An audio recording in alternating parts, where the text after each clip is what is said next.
We begin with Joe Lafergie, focusing on how Grand Rapids police are teaming up with religious and civic leaders to stop the violence. Joe?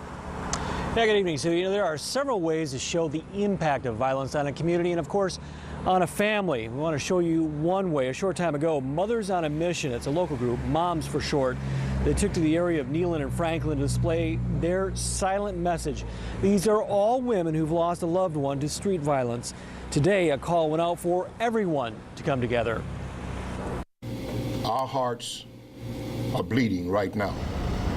But to stop the bleed, the heartache, these members of the clergy want ideas from you to bring peace. In the homes, in the barbershops, in the community places, at the gym, that people begin to talk and begin to create a culture of change and a culture of peace as opposed to a culture of violence. They've also called a community-wide meeting for next Friday to discuss solutions. Out of the 8 homicides since December, 3 were the result of a murder-suicide. The prosecutor is reviewing one case that may end up being a justifiable homicide, but others were the result of disputes that led to violence. It's not so much the numbers, but the sudden spike police and community leaders are worried about.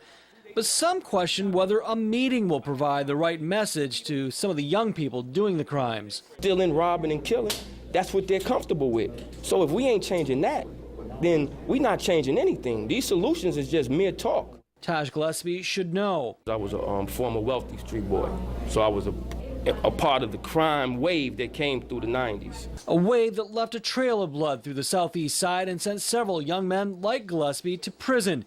He's out now, working, raising a family, and concerned the message isn't reaching the intended target. You got to talk in a language they understand.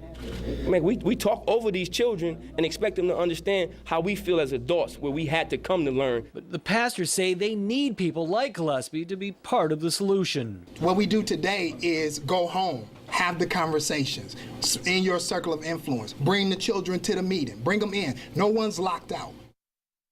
Gillespie told me he will join in the effort. Meeting again set for 8 o'clock. That's Friday morning, next Friday morning at Messiah Missionary Baptist Church on Henry Southeast. Live in Grand Rapids, Joe Lafergie, 24 Hour News 8.